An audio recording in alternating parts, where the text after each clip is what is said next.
esse artigo. Parabéns aí pela organização dos seminários.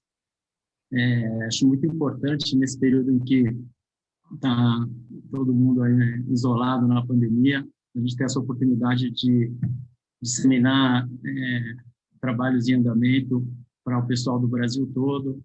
É muito legal a iniciativa. Eu acompanhei alguns seminários aí nos semestres passados.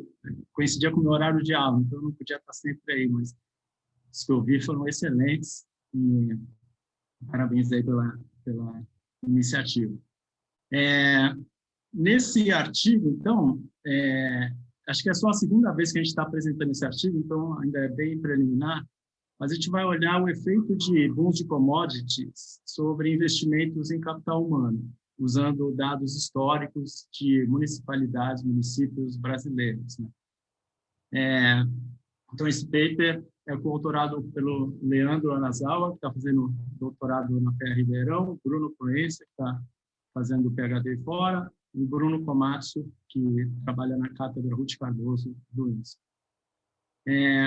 Então, qual que é a ideia aqui desse artigo? Bom, tem uma ampla literatura que investiga o efeito de choques de comércio em vários aspectos aí da sociedade, em países em desenvolvimento, desenvolvidos. Então, tem papers que olham para o efeito do choque de comércio em conflitos, em investimento em capital humano, e educação mesmo, test scores, qualidade da educação, uma ampla literatura, tá? O que a gente pensou em fazer nesse artigo é olhar evidência histórica, em primeiro lugar, tá? Então, nossa amostra começa em 1872, usando lá o primeiro censo, né, demográfico brasileiro, e vai até 1960. Né? Então, são quase 100 anos que a gente olha. E a gente vai olhar, a gente construiu uma variável que representa o potencial de receitas de comércio internacional, que a gente vai chamar de CAIP, Comparative Advantage International Prices, que varia entre os municípios e ao longo do tempo. Tá? Então, eu vou dar mais detalhes mais para frente, mas a gente usa as características de cada município, características de solo e clima, que se refletem na produtividade, potencial do município para produzir cada um dos produtos que o Brasil exporta, e a gente usa também a variação dos preços desses produtos, preços internacionais desses produtos. Então, a gente tem um componente que a gente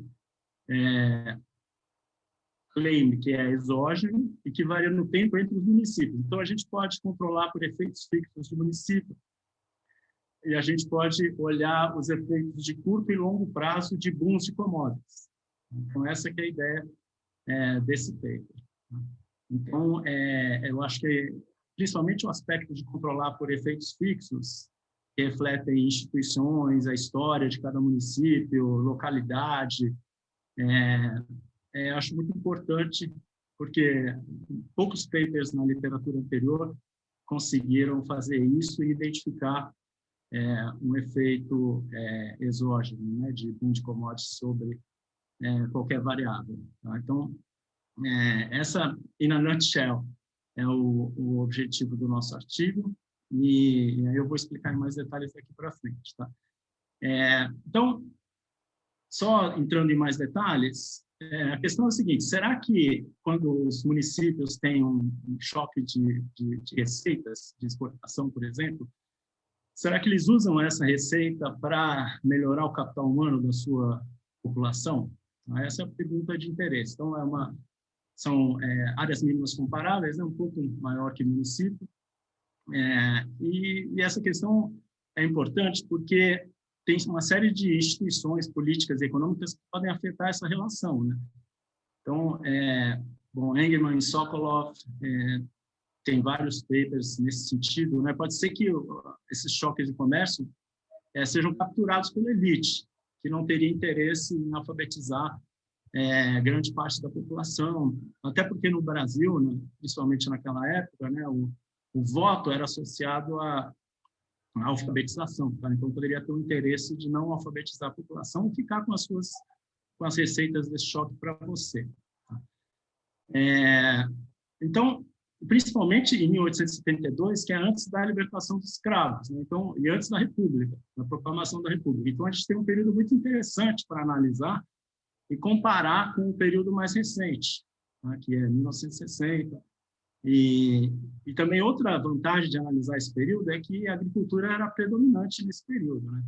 Então, olhar choques agrícolas a partir da segunda metade do século XX não parece muito interessante o choque de commodities, porque o Brasil, por exemplo, já era bem mais industrializado e a economia bastante especializada no setor de serviços. Então, naquela época, não. Naquela época, commodities agrícolas eram muito importantes. Tá? Então, outra coisa que a gente faz, que é legal, é tentar entender os mecanismos que fazem essa relação acontecer. Tá? Então, a gente já adiantando os resultados, a gente vai encontrar que um choque de commodities vai diminuir o analfabetismo, tá, nos municípios. Agora, tem vários mecanismos que podem afetar essa relação. Né? Será que é via construindo mais escolas? Então, será que o pessoal usa o dinheiro para construir mais escolas, colocar as crianças na escola? Será que é migração?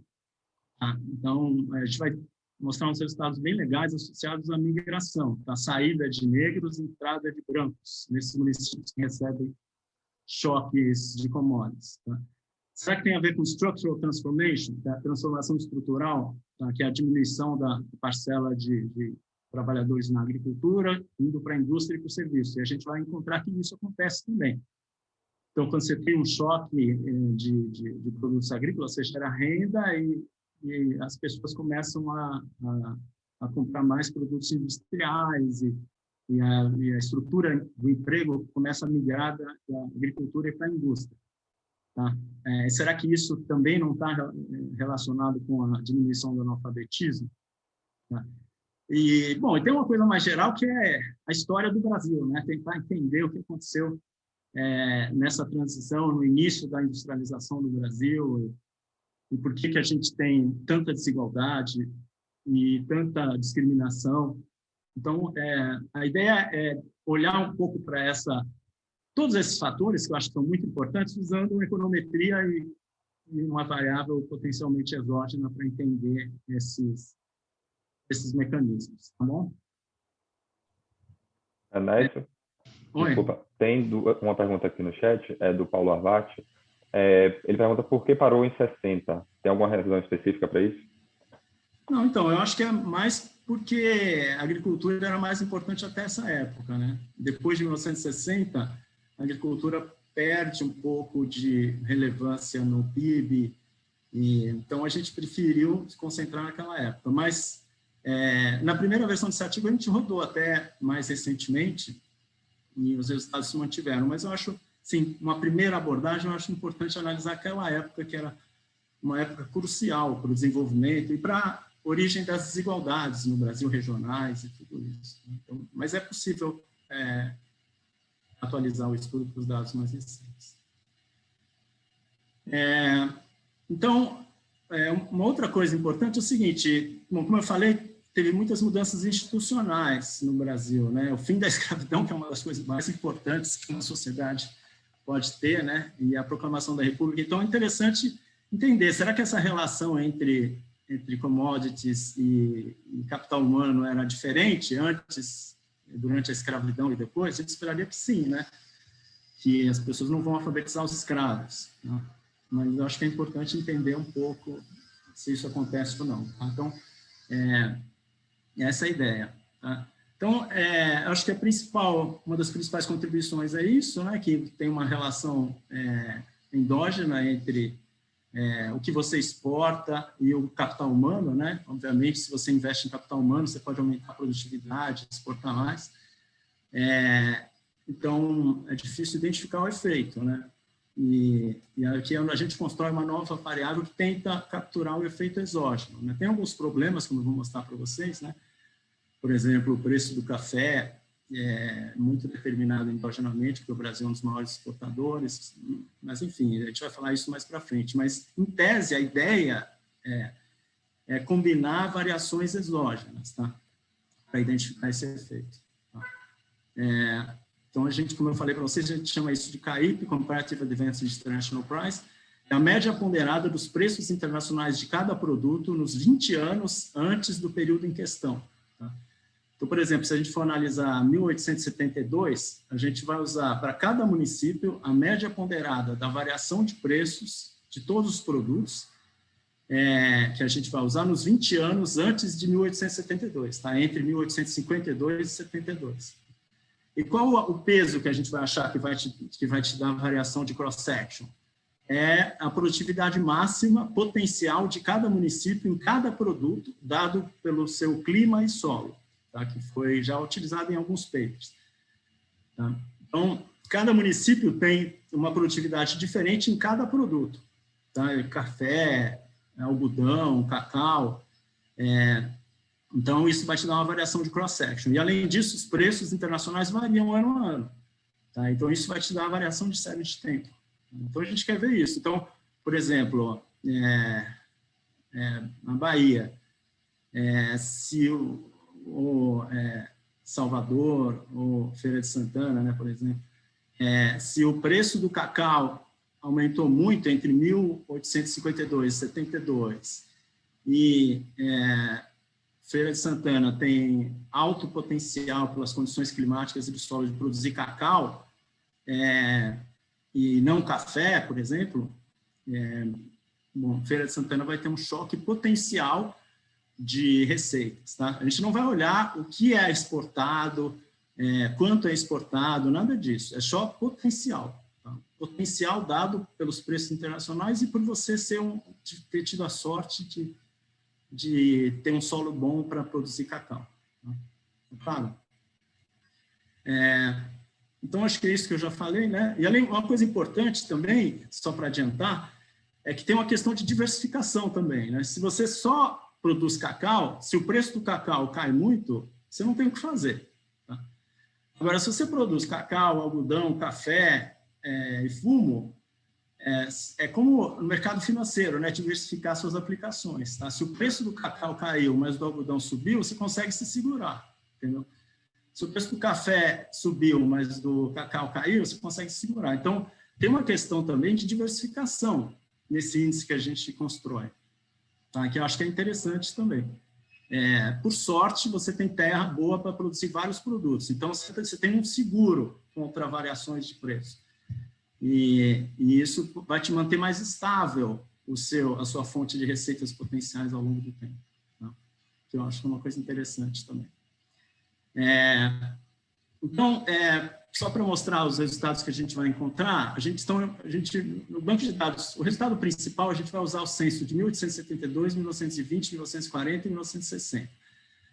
E a gente acha que um aumento desse CAIP de receita de exportação potencial reduz a parcela de analfabetos no município. Então, tem uma relação negativa entre receita potencial de exportações e analfabetismo. E a gente também acha, usando esses dados, tem também a riqueza dos dados, né? Usando o censo de 1872 e 1960. A gente acha que nos municípios que tem um aumento no CAIP, a parcela de população jovem frequentando a escola aumenta. Tá? Então, tem uma questão de alfabetização via crianças na escola. Aumenta a população adulta, 15 anos a mais, trabalhando na indústria e nos serviços, que é a questão de mudança estrutural. Tá? Que lembra um pouco o Celso Furtado, né? Que dizia que tem a receita de café no Sudeste, gerando um efeito multiplicador, renda e urbanização e industrialização. E uma coisa interessante também que a gente achou é que aumenta a parcela de brancos, tanto na população jovem como na população adulta. Então, tem um mecanismo de seleção endógeno, em que, quando aumenta o potencial de receita de exportações, aumentam os brancos e diminui a parcela de negros e mulatos no município. E isso explica bastante do aumento do alfabetismo, né, no município. Então, acho que esse é um resultado interessante. Então, como contrapartida disso, diminui a população que trabalhando na agricultura, o que é interessante, né? Porque é um choque agrícola, basicamente de produtos agrícolas, diminuindo a proporção de pessoas trabalhando na agricultura. Diminui a proporção de negros e mulatos na população e entre os jovens. Isso a gente usa o modelo os dados de 1862 e 1960, que tem essa informação. Então, bom, com a literatura, eu acho que não tem muito tempo, né, para apresentar, então eu só vou falar brevemente aqui que tem vários papers que analisam choques econômicos em investimentos em educação. Tem um recente no JDE, Agüero et al., que usam o caso do Peru, olhando para as minas, né, no Peru, e, enfim, vários papers, tem o Francisco Ferreira, tem... Esse do Musacchio et al. É bem relevante, porque eles usam receita de exportação a nível de Estado e interagem com instituições. Então, eles acham que estados que conseguem exportar mais, conseguem arrecadar mais impostos, investem mais em educação, se tem boas instituições, tá? Que é relevante. Tá? Mas, no nosso caso, a gente vai usar município e a gente vai usar essa variação exógena. Tá? Aí tem muitos papers também sobre instituições e poder político e seus efeitos de longo prazo. A Acemoglu tem vários, tem a Joana Naritomi, o Ruth Rocha e seus coautores, Cláudio, né, investigando essa questão de capital humano, né, lá no início do século passado, e seus efeitos de longo prazo. Aqui, eu acho que é importante ressaltar que a gente está vendo uma coisa mais cíclica. Tá? Então, é isso que nos possibilita controlar por efeitos fixos. Então, a gente quer ver se em períodos de boom, de commodity boom, as pessoas usam esses recursos para investir em capital humano. Agora, como o capital humano vai acumulando no tempo, né? Então, a gente espera que tenha efeitos também de longo prazo. Né? Se você tem uma sequência de choques positivos e vai investindo em educação, no longo prazo você vai ter mais educação do que outros municípios. Né? Então, a gente espera que talvez tenha também alguma persistência desses efeitos no longo prazo. Sobre transformação estrutural, tem muitos papers também. Eu acho que um dos mais importantes é esse de Bustos et al., publicado na EIA em 2016, que eles veem a soja, né? A soja transgênica, que aumentou a produtividade na agricultura e promoveu uma transformação estrutural, mudança para a indústria. Aí tem vários papers desse Dunan, é muito legal, das batatas, né? E acho que é importante o Fisbein, que ele que teve essa ideia de construir esse índice de diversificação. Então, ele não usou os preços, mas a ideia ele compara municípios mais diversificados para a agricultura e menos diversificados. E ele encontra que em municípios mais diversificados tem uma industrialização mais rápida, um crescimento da renda no longo prazo. Tá? E tem nosso grande Celso Furtado, aqui no clássico, que trabalhava, que, enfim, estudou a história do Brasil, a transição da agricultura para a indústria e assim por diante. Não poderia deixar de citá-lo. E tem uma parte de migração que é importante também. O LEF é um paper clássico, 1972, publicado no QGI, e que ele vê que ele tem que explicar diferenças regionais de renda e capital humano, porque o preço do algodão e do açúcar caiu no Nordeste, né? O preço do café aumentou, os escravos, muitos vieram para cá, mas o capital não veio, e talvez por dificuldade de migrações. Então, isso explica um pouco essa diferença regional. Tá? Então, como a gente vai olhar para a migração também, acho que é relevante olhar para esse paper também. Bom, então, essa nossa contribuição com essa literatura é essa variável potencialmente exógena, que nos permite controlar por efeitos fixos e o período histórico, e olhar a escravidão e mudanças institucionais. Então, o Brasil era essencialmente agrícola, né? Eu vou rápido por aqui. As receitas de exportação eram 75% das receitas do governo central no final do século XIX. Aí, com a proclamação da República, teve uma descentralização, e aí as receitas foram para os estados, e mesmo assim a agricultura representava 40% das receitas. Então era muito importante a agricultura naquela época, até meados do século XX. Tá? E aí, como todos sabemos, né, a escravidão acabou em 1888, mudou a relação entre... Será que mudou a relação entre exportações e capital humano? Uma coisa que eu acho que é interessante é isso, é que para votar era necessário ser alfabetizado, né? Então, coloca uma pitada adicional de interesse aqui, porque a elite talvez não tivesse interesse em investir em educação, porque poderia perder poder político. Então, isso também acho que é interessante, um fato específico aqui. Nice. Tem uma pergunta do Paulo. Fala. Só para entender a história que vocês têm em mente, relacionado, né, inclusive ao paper lá do Aldo, que você mencionou. Porque educação, nesse período, grande parte é estadual, não é municipal, né? Então, como é que você quer que a gente pense essa história de... Tem esse choque de commodities, você está pensando o quê? Que no nível estadual, e aí no nível estadual você vai colocar mais escola em municípios que... Ou seja, qual é a história que você tem na cabeça? Então, primeiro eu estava pensando em demanda, né, também. As pessoas, as famílias ficam mais ricas e colocam seus filhos na escola por um efeito renda. Tá? Então, um efeito local das famílias, dos municípios que sofreram choques positivos. Né? Eles podem demandar também mais educação, né? À medida que eles demandam mais educação, o Estado vai lá e constrói escola. Além disso, eles podem ter menos filhos também, né? Tem uma questão de fertilidade, e aí investe mais em capital humano de cada um dos filhos, que é aquele quantity-quality trade-off. Mas o que a gente está vendo aqui também no paper, já adiantando um pouco os resultados, é que tem uma questão de migração também. Então, tem um efeito que é um efeito composição, que acontece localmente no município. Então, um município que tem um choque positivo, que a gente vai ver, ele começa a se industrializar, começa a demandar gente mais educada, especialmente brancos, e expulsa os negros. Então, esse é um efeito local, um efeito de composição que acontece dentro do município, independente do estado. É uma coisa local. Então, tanto esse efeito renda das famílias mesmo, né, como esse efeito seleção via migração e até industrialização, são locais, apesar da receita de impostos ser estadual. Então, não seria um efeito via mais dinheiro para investir em escolas, seria algo assim, entendeu?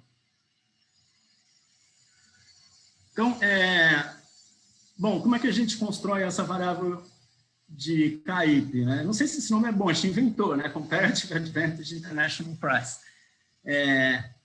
Então, a gente estima o potencial agrícola, né? Então, a gente basicamente tem dados de produção agrícola de alguns produtos, né? Os principais na época, preço e quantidade.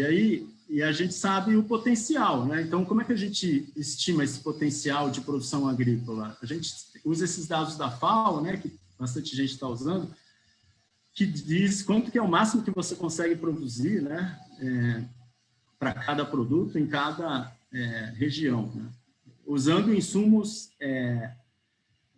eu vou dizer, pouco avançados tecnologicamente, né? Porque tem várias possibilidades de combinação de insumos que você pode usar, com irrigação, sem irrigação, com mão de obra mais qualificada ou menos. A gente vai para o mais básico, que é o que acontecia na época, né?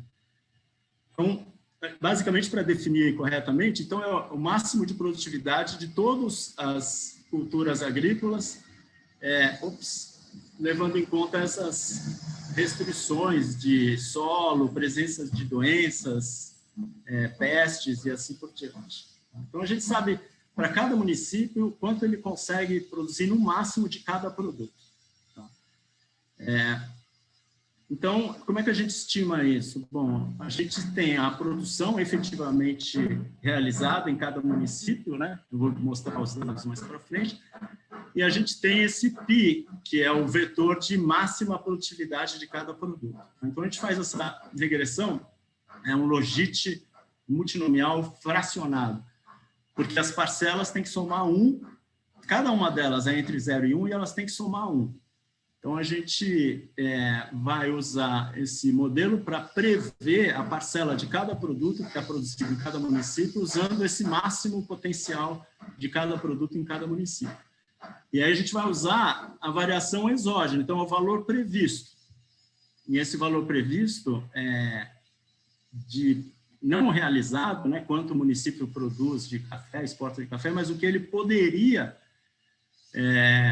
produzir e exportar, dado suas condições climáticas de solo e tudo. Tá? Então, essa variação é exógena, é dado pela história, né, pelas condições geográficas do município, porque aqui não tem tecnologia, não tem nada de irrigação, não tem nada. Tá?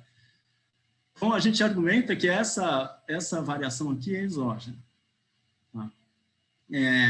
Então, por exemplo, esse aqui é o produto potencial estimado de café nos municípios brasileiros, tá? E esse aqui é o realizado. Tá? Então, vocês veem que tem uma relação bastante clara, né? Quer dizer, os municípios que, pelas condições geográficas, teriam mais potencial para produzir café, estão aqui no Sudeste, tá? E são onde efetivamente é produzido. Tá? Mas a produção efetiva pode ser endógena, né? Determinado por vários fatores, inclusive capital humano, mas o potencial não, porque ele é dado por essas condições geográficas. Aqui tem o algodão, tá? Algodão, vocês veem que as condições geográficas mais propícias são aqui no Nordeste, um pouco aqui na Bahia, e é onde é mais observado realmente a produção de algodão. Tá? Então, tem uma correlação bastante forte dessas condições potenciais com o observado. Então, a gente vai usar café, açúcar, algodão, fumo e cacau. Aqui juntas representam 72% da produção, da exportação agrícola no Brasil. E para calcular a produção, a gente usou o Censo Agrícola, né, de 1920, e os preços em R$ 1.000 por tonelada vem de 1912, do Anuário Estatístico do Brasil. Tá? Então, a gente tem a produção e a gente tem o preço de cada produto. Então, a gente tem o valor da produção, que a gente pode relacionar com essas condições geográficas. Tá? Então, essa é a ideia. Tá? E aí, no segundo passo, então a gente estimou esses tetas aqui, né, que é para cada produto, para cada município, quanto que ele poderia produzir daquele produto. E aí a gente tira a média dos preços internacionais nos 20 anos antes do período, ponderado por essas produtividades potenciais. Tá? Então, aqui você tem o CAIP, sei lá, Feira de Santana, no ano de 1872. O que vai ser isso? Vai ser a média dos preços de cacau, café, algodão, açúcar, nos últimos 20 anos, que são os mesmos para todos os municípios, ponderados por essa produtividade potencial. Tá? Então, no caso de Feira de Santana, eu acho que, não sei se é um bom exemplo, mas se fosse potencialmente altamente produtora de cacau, ela teria um alto peso para o preço do cacau e baixo peso para o preço do café, do açúcar e do algodão. Tá? Agora, pensa num município diversificado. Então, ele deu sorte da natureza e ele consegue produzir bem os 5 produtos. Então, cada produto vai entrar com o mesmo peso. Então, nesse caso, vai ser só a média da variação dos preços nos últimos 20 anos. Então, essa é a ideia, tá? Então, aqui é o CAIP em 1872, do lado esquerdo, e 1960, do lado direito. Tá? Então, quem mais se beneficiou são os, em 1872, pelos preços de 20 anos atrás. Tá? Então, a gente está usando os preços de 1852 a 72. Então, quem se deu bem nessa época foi o Sudeste e aqui, né, o Norte, o Acre. Tá? Em 1960, já foi mais na região norte mesmo. Então, o sudeste não se deu bem, porque o preço do café caiu. Tá? Então, essa que é a ideia que a gente usa. Tá? Eu acho que é interessante olhar, porque demora um pouco para entender a intuição desse CAIP, né? Então, por exemplo, aqui é o preço do café e o CAIP. O preço do café ele foi alto até 1900, aí despencou, né? E aí aumentou aqui entre 1950 e 60. O CAIP, que é esse linha pontilhada aqui, com uma variação aqui interquantil, varia muito menos do que o preço nos municípios, tá? Porque os municípios não produzem só café, eles produzem uma cesta de bens. Um município que só consegue produzir café, o CAIP dele vai acompanhar o preço do café. Tá? E a mesma coisa açúcar. O preço do açúcar despencou, mas o CAIP não despencou tanto. Tá? Então, tem um hedge de você ter vários produtos. Né? Por exemplo, quem produzia cacau, fumo, o preço do parou nesse período. Tá? Então, isso é que compensou um pouco a queda no preço do cacau e do açúcar. Tá?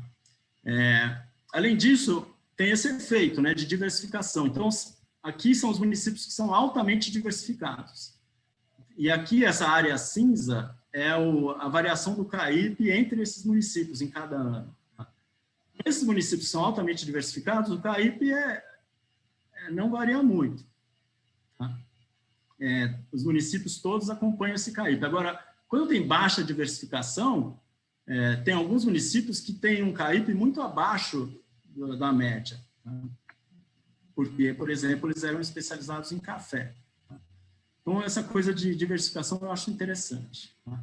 E tem a questão de volatilidade também. O CAIP, novamente, que é essa linha cinza aqui, ele varia muito menos no tempo do que o preço do produto. Tá? Então, especialmente se você é mais diversificado. Tá? Então, basicamente, a gente vai usar dados em painel de 1872, 1920, 1940 e 1960. A gente vai estimar um modelo de efeitos fixos. Aqui tem o CAIP, aqui tem as dummies de ano, aqui é o efeito fixo, aqui é um choque aleatório. O Y, nosso Y principal é o analfabetismo, a gente observa em todos esses anos. O CAIP eu já expliquei, as dummies de ano são intuitivas, e os efeitos fixos capturam todos esses aspectos institucionais de cada município que não variam no tempo, nesse período. Tá? Localização, por exemplo, ciclo de ouro, ciclo de cana-de-açúcar, descobrimento, tudo isso está no efeito fixo. Então, um problema aqui que a gente tem é que algumas produções aqui podem ser endógenas. Né? O caso do café é emblemático, porque o preço do café, o Brasil era responsável por cerca de 60% da exportação de café no mundo. Tá?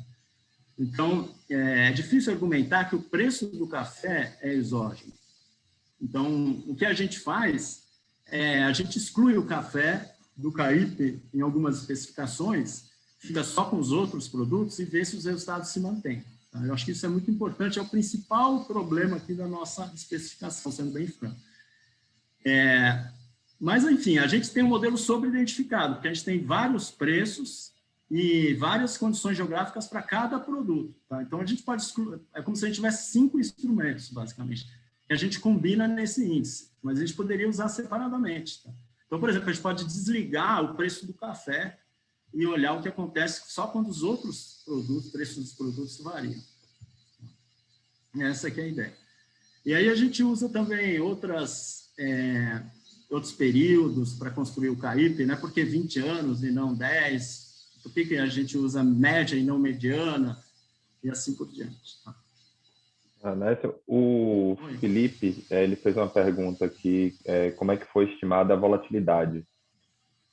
Volatilidade é o desvio padrão da variação do log do preço no período. Tá? Então, por exemplo, em 20 anos, qual foi o desvio padrão do preço do café, do cacau? Não a média, né, que a gente usou, mas o desvio padrão. Essa é a ideia. E o Rodrigo Soares pergunta quanto da variação total dos resultados vem especificamente do café? Olha, o café é bastante importante. A gente não fez essa conta de quanto que vem do café. Mas, assim, o que a gente faz é assim, a gente tira o café e mostra que os resultados se mantêm sem o café. Então, mas é um bom ponto para a gente calcular, né? Quanto da variação vem especificamente do café. Mas, assim, o que a gente faz é isso. A gente desliga o café e vê se os resultados se mantêm. Então, aqui, ó, aqui é a média de analfabetismo. Então, em 1872, 94% da população era analfabeta. Essa aqui é a média dos municípios, tá? Em 1960 era 46%. Tá? Aqui a parcela de crianças frequentando a escola, 12% em 1872, 47% em 1960. Aqui a parcela de negros, caiu a parcela de negros média no Brasil, de 17% para 9%. De mulatos também aumentou a parcela de brancos. Aqui a parcela de municípios dedicados à agricultura, em média, aumentou. Tá? Algumas coisas me surpreenderam, tá? Mas nesse período, por exemplo, a porcentagem média de empregados na agricultura nos municípios brasileiros aumentou. Lógico que alguns se industrializaram e outros não, né? Mas em média ficou constante. Na indústria aumentou e o que caiu muito foi serviços, tá? Em 38% para 20%. A gente tem imigração, que é importante também, né? Para entender se o aumento do CAIP aumentou a imigração. E aqui a gente tem a população de negros, mulatos e brancos entre os mais jovens. Né?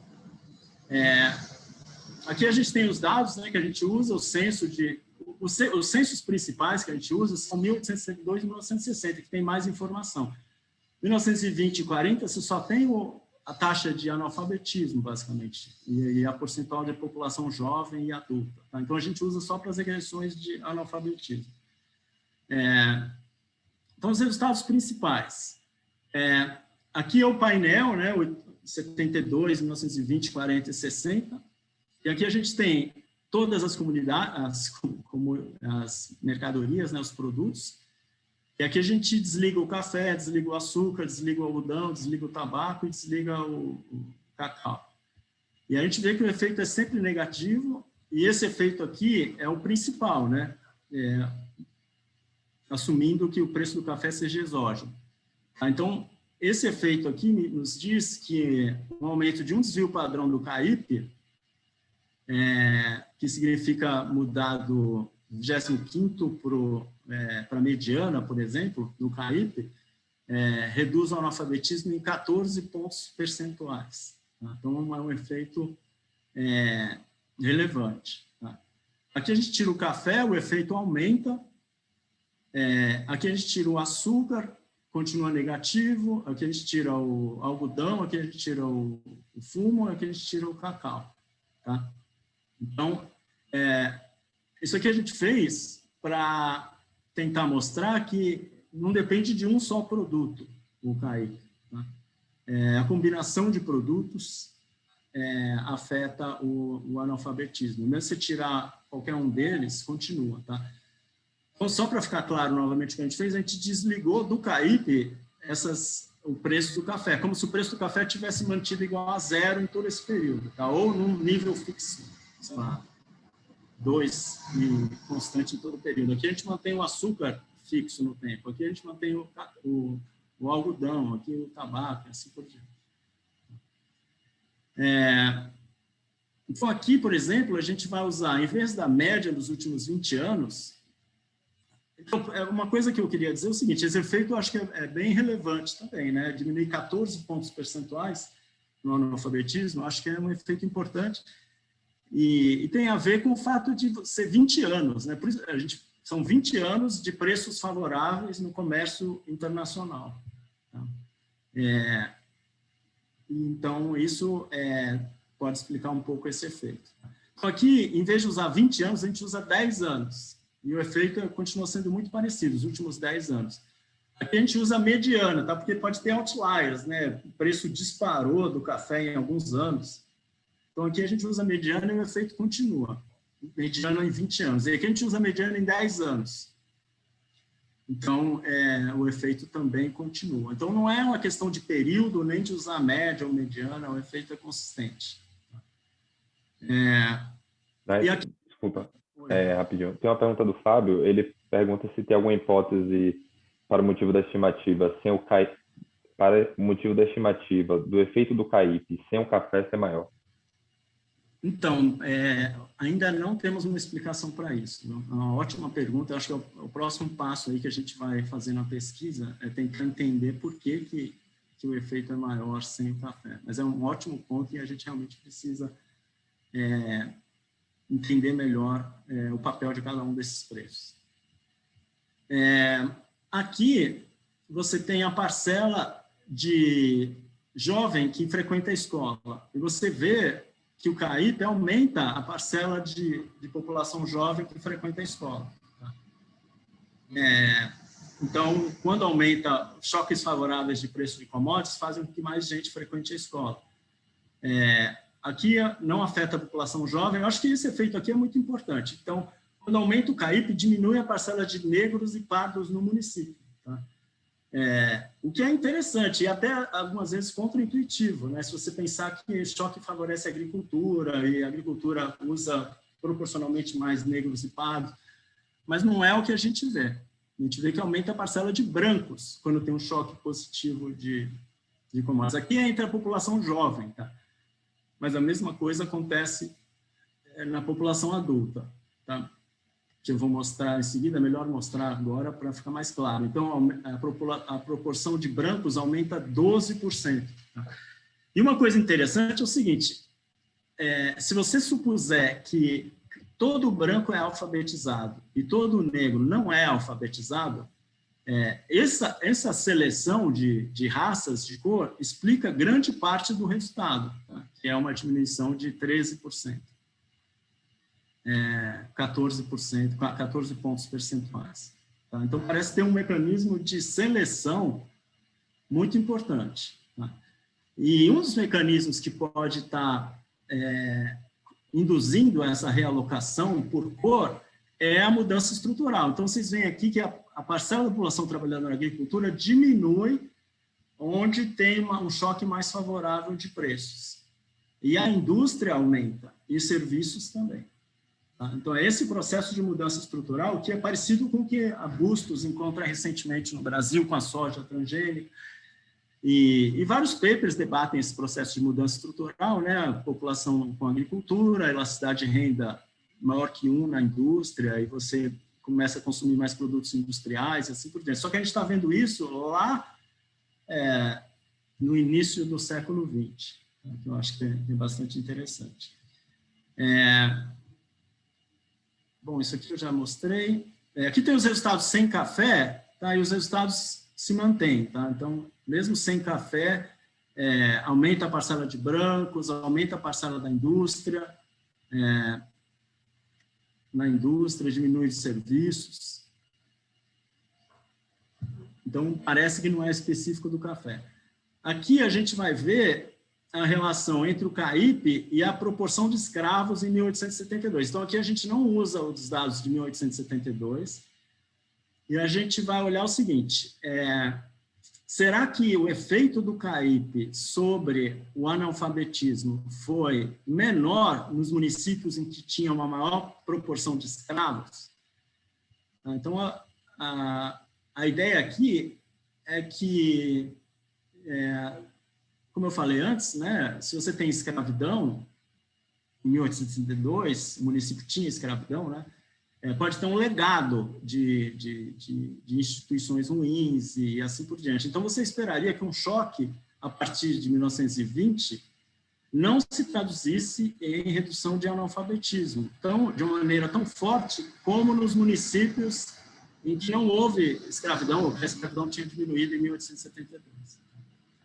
Então, aqui a gente vê que isso não ocorre. Então, a interação não é estatisticamente significativa. Então, houve essa redução de analfabetismo mesmo nos municípios em que tinha uma alta proporção de escravos em 1872. Tá? Então, talvez seja por esse processo de seleção, tá? Mesmo que tivesse essas instituições ruins, se o processo de seleção, de migração por cor, é o que está por trás de grande parte dos resultados, pode ser por isso, né, que os municípios onde tinham muitos escravos, eles expulsavam de alguma maneira os negros ex-escravos e assim reduziam o analfabetismo. E aqui a gente vê se o efeito mudou, se esse efeito, tudo isso está controlado por efeitos fixos, né, por painel e tudo. Então aqui a gente vai ver o efeito do CAIP sobre o analfabetismo interagindo com o período de 1872. Tá? Então é um modelo de diferenças e diferenças, basicamente. Aí a gente vê que o efeito durante a escravidão e durante antes da proclamação da República era maior sobre a redução do analfabetismo do que depois. Tá? Então, um resultado bastante interessante, eu acho que também a gente precisa entender melhor. Tá? Uma coisa que a gente faz para finalizar, acho que eu estou dentro do meu tempo aqui, a gente olha se o CAIP de um certo período tem efeitos no longo prazo. Tá? Então, por exemplo, a ideia de períodos críticos. Será que era importante ter uma variação de preços, um choque de commodities, em algum período da história? Tá? Será que era muito importante o período crítico para industrializar, para você desenvolver boas instituições, assim por diante, era 1872, tá? Ou 1920, ou 1940, ou 1960. Então, a gente pode construir esse CAIP para qualquer período, basicamente. Tá? Então, a gente vai ver o efeito dessa variação do CAIP em 1862 no longo prazo. Tá? Então, aqui sem efeitos fixos. Então, a gente vai ver o CAIP de 1862 no Gini de 1960, Gini de 1980, Gini de 2000, Gini de educação. Tá? E aí a gente vê que os efeitos vão se diluindo. Tá? Então, aqui, o CAIP de 1872 tinha um efeito positivo no Gini de 1960, mas não significativo. E foi diminuindo ao longo do tempo.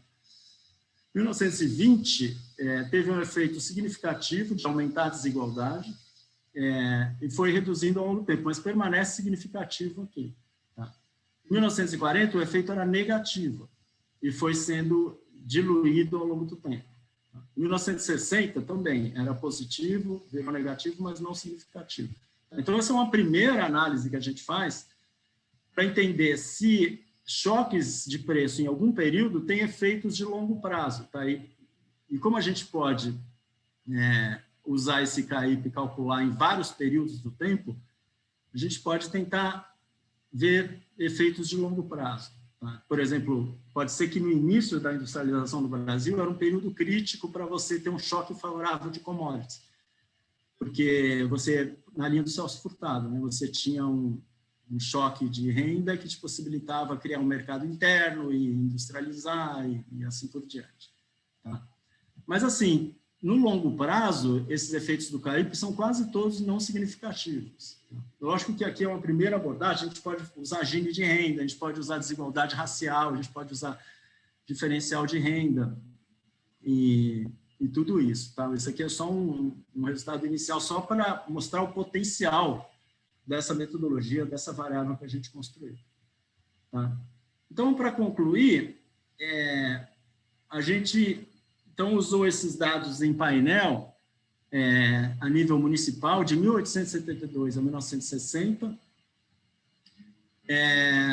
usando essa variável de receita potencial, dado por essa variável Comparative Advantage International Prices, controlando por efeitos fixos, e nossos resultados mostram que os municípios que tiveram um aumento de potencial de receitas de exportação nos 20 anos anteriores conseguem reduzir mais o analfabetismo. Agora, o mecanismo, quer dizer, não é que, pelo menos essa primeira interpretação que a gente está tendo, né? não é que o pessoal necessariamente constrói mais escolas e põe todo mundo para estudar, né, inclusive negros e pardos. Não parece ser essa história. Tem um aumento da parcela de população jovem na escola, mas, ao mesmo tempo, essa população jovem é mais branca, e menos negra e menos parda. Tá?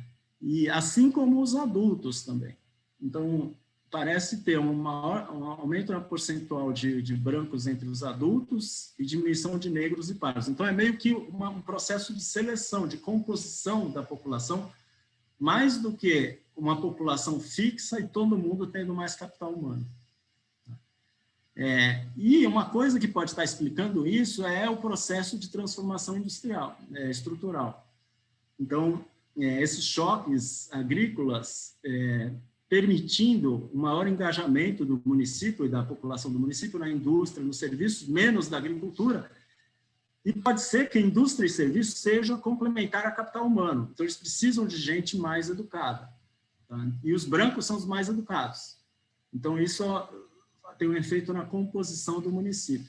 Tá? E que pode estar explicando o analfabetismo. E parece ser muito importante esse efeito. Tá? E aí você tem essa diminuição da parcela de trabalho na agricultura e a diminuição de negros e pardos. Tá? Então, é um resultado interessante, eu acho, mas assim, não tão bom como a gente esperava, né? Que parece ser um efeito composição e pode explicar um pouco a desigualdade regional do país, né? Porque, por outro lado, se você pensar, tudo em termos relativos, né? Então, se você pensar nos municípios que não tiveram choques positivos, a gente viu antes que, por exemplo, vamos só voltar aqui para olhar os preços dos produtos. Então, por exemplo, aqui você tem o preço do café, que caiu muito nesse período, até aumentar. O preço do açúcar caiu muito. O que aumentou mesmo foi o fumo, né? O cacau ficou constante, depois caiu. Então, os municípios que tiveram queda no CAIP atraíram mais negros e pardos para trabalhar na agricultura, provavelmente de subsistência. Tá? E aí o analfabetismo desses municípios, em termos relativos, aumentou. Essa é uma história consistente com os dados, né? Lógico que a gente precisa fazer muito mais estudos e pesquisas para confirmar isso, mas os resultados eu acho bastante interessantes, se for algo nesse sentido. Então, eu acho que é isso, viu, para apresentar. Eu aí terminei uns 4 minutos antes, mas eu fico à disposição aí para as perguntas. Obrigado aí de novo pela oportunidade. Obrigado, Maestro. Excelente apresentação.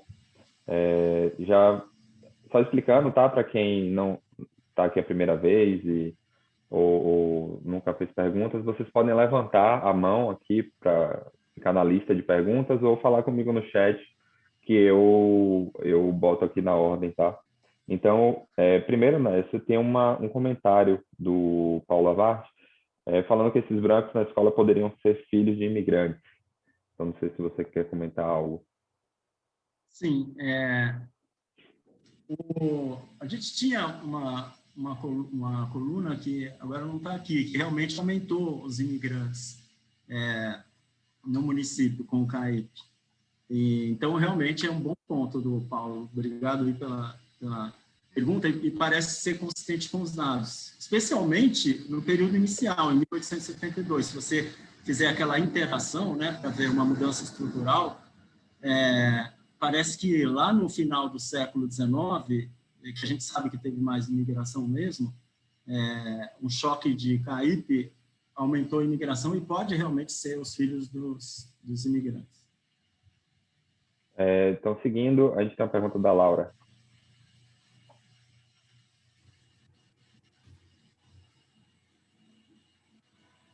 Não sei se eu entrei aqui. Entrei, vocês estão me ouvindo? Sim. Então tá, tudo bom, né? Eu queria colocar 3 coisas, na verdade. A primeira coisa é nessa ideia de oferta, né, de educação do Estado, pode funcionar, às vezes, você, só para expressão, você colocar um efeito fixo de Estado por tempo, Vocês estão me ouvindo? Porque congelou aqui a imagem do Naércio. Mas está dando para ver. Pessoal, vocês estão me ouvindo? Tá falhando um pouco sua ligação. Talvez tirar o vídeo melhore um pouco, Laura. Vocês estão me ouvindo? Sim.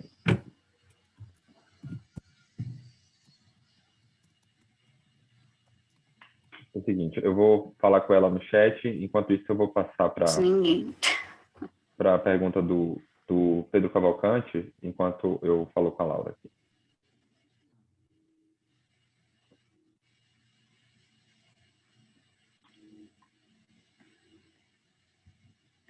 Pedro, pode tirar do mudo.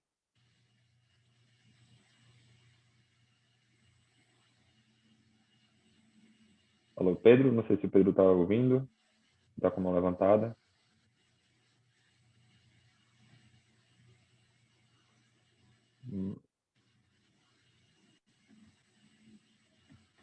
Não? Então, eu vou passar aqui para um comentário do Sérgio. O Sérgio falou, se for uma história de transformação estrutural, esse efeito poderia ser mais relevante nas cidades mais distantes da costa. Você quer comentar algo, né, sobre isso? Eu não entendi muito bem por quê. Porque o CAIP ele é dado pelas condições estruturais, né, e pela variação dos preços. Se a variação dos preços for exógena, não teria porque, em princípio, eu acho que os municípios mais longe da costa seriam um CAIP maior do que na costa. Realmente não entendi por quê.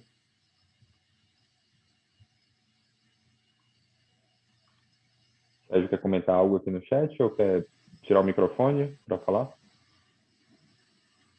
Tirar do mudo, no caso.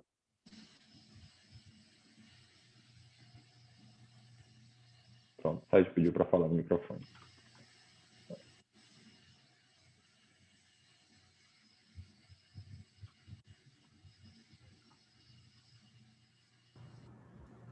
Então, boa tarde, mestre.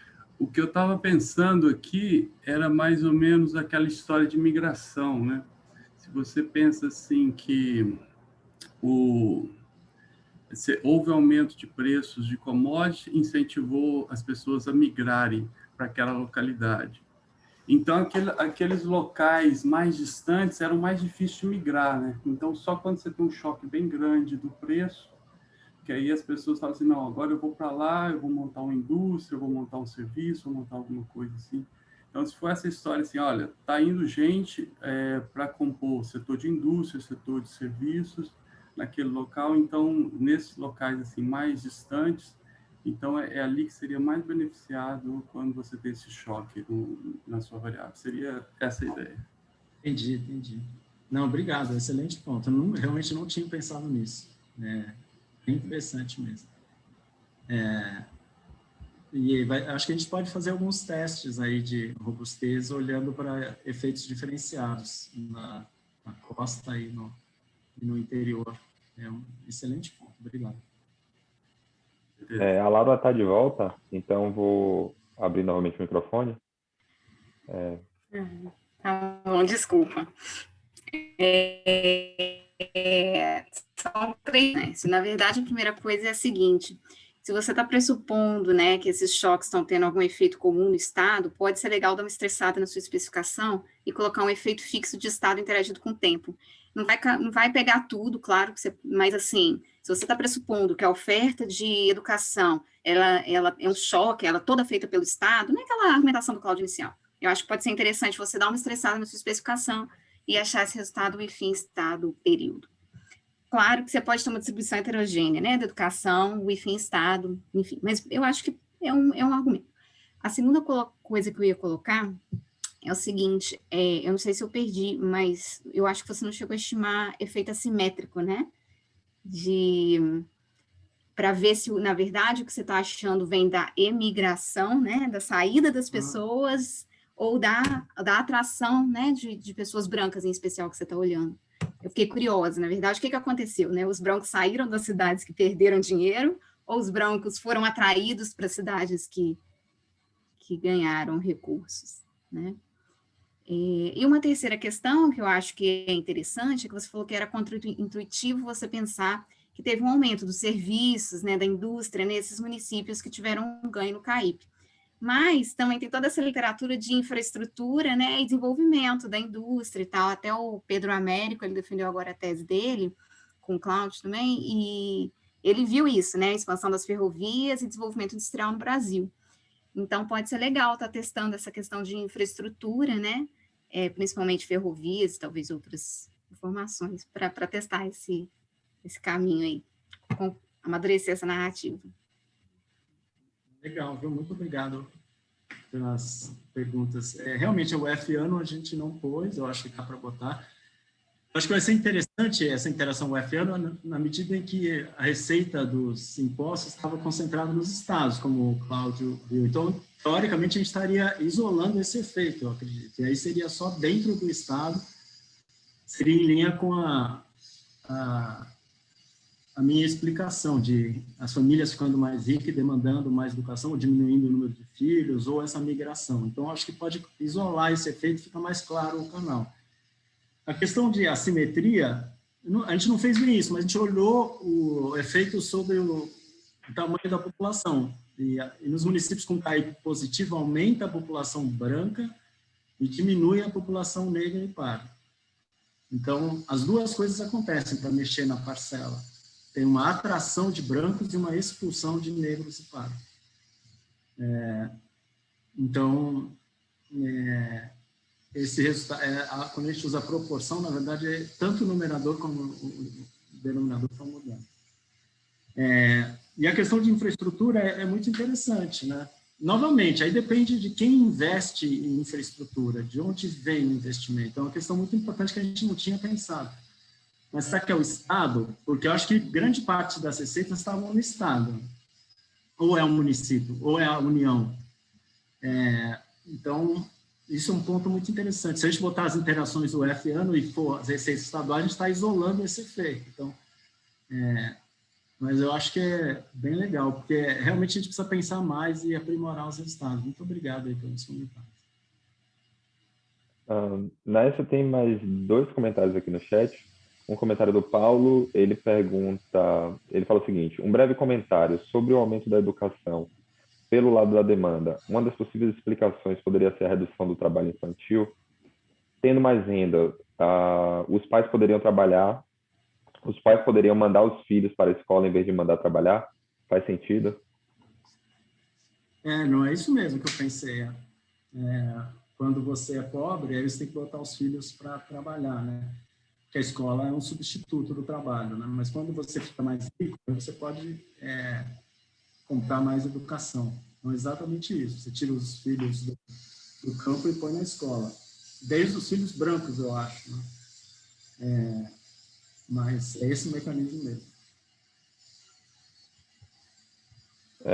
O Pedro também voltou. Eu não sei se o Pedro quer perguntar aqui no microfone, ou se... Deixa eu ver se ele responde aqui no chat.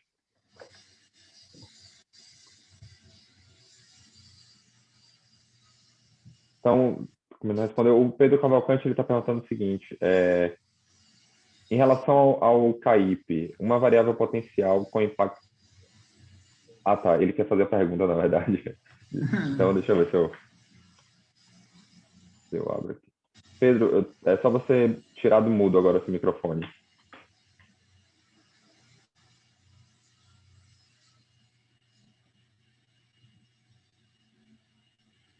Oi? Pronto. Cara, minha rede caiu aí, desculpe. Você está ouvindo agora? Está ouvindo? Sim. Não, Maestro, era só para esclarecer. Aliás, parabéns, excelente trabalho. Eu fiquei em dúvida entre a relação entre o CAIP, que é uma variável potencial, com o efeito do choque, efeito real do choque, né? Se você mostrou umas figuras, mas eu queria saber se você investigou exatamente, porque pode ser que o potencial, no fim das contas, seja muito difícil do impacto efetivo do choque. Entendi. a gente está olhando o potencial porque ele é exógeno, mas eu acho que seria como um intention to treat, né? Seria uma intenção de tratar. Então, ela tem o potencial de gerar receita de exportação. A gente não sabe se efetivamente gerou ou não, até porque a gente não tem dados, né, de exportação por município naquela época. Então, é uma maneira de evitar esse problema. Então, você não tem dados de exportação de produto. Acho que nem para o Brasil, que dirá para cada município. Então, a gente conseguiu gerar uma variável que representa esse potencial de exportação, que é exógeno, tirando o caso do café, e que varia entre municípios e o tempo. Mas o ideal mesmo seria ter as exportações, desde que elas fossem exógenas. A gente poderia usar o potencial como instrumento para as exportações realizadas de cada produto, se a gente observasse essas exportações, né? Mas como a gente não observa, a gente está com second best. Então, a gente está tentando entender esse efeito potencial, que não é o ideal, mas é o que é possível fazer. Complementando, o Lucas Mariani faz uma sugestão aqui, que uma ideia também seria usar o timing do choque de preços junto com a idade em que a criança ou jovem foi afetada pelo choque. Aí ele comenta, tem alguns estudos recentes que mostram que choques de renda positivo, quando criança, tem efeito positivo na educação, e na juventude tem efeitos negativos na acumulação de capital humano. Legal, muito interessante. Realmente tem muitos estudos, acho que o Vladimir até que estava aí, ele tem um que mostra a variação de preços afetando uma geração específica na educação. E era legal ter dados mais finos, né? O problema é que a gente tem dados lá de 1872. Acho que idealmente a gente queria saber o seguinte: pega a população adulta hoje, tem que saber onde eles nasceram. Por exemplo, suponha que você tem dados de 1960 e você sabe onde as pessoas de 60 anos nasceram. E aí você tem que ver se, quando elas nasceram, o CAIP estava alto nesse município. A gente pensou nisso. E aí fazer isso para diferentes grupos etários. Aí eu passei um tempo procurando esses dados. Será que tem dados de nascimento, município e ano de nascimento? E não tem. No censo, não tem. Só mais recentemente é que você tem. E os choques, e mais recentemente, esses choques agrícolas não são tão importantes, mas são importantes, mas não tanto. Então, o que a gente queria era isso. Até a gente procurou no Brasil dados de 1920, 30, 40, 50, no estatística do século XX, a gente não achou nenhuma base de dados que tenha o município e o ano de nascimento. Porque a gente realmente pensou nessa estratégia. Seria muito legal para ver variações do CAIP afetando capital humano em diferentes fases da vida. Mas eu acho que não tem dados. Se alguém souber de alguma base de dados que a gente possa utilizar, me manda no e-mail e será devidamente agradecido. Para finalizar, uma pergunta aqui do Felipe. Ele perguntou o seguinte: a elevação do CAIP acaba gerando mais efeitos em outros setores do que propriamente na agricultura. Dado que o percentual de trabalhadores na indústria aumenta em detrimento... Deixa eu ler aqui de novo. Então, a elevação do CAIP acaba gerando mais efeitos em outros setores do que propriamente na agricultura. Dado que o share de trabalhadores na indústria aumenta em detrimento da agricultura, a produtividade agrícola cai com isso?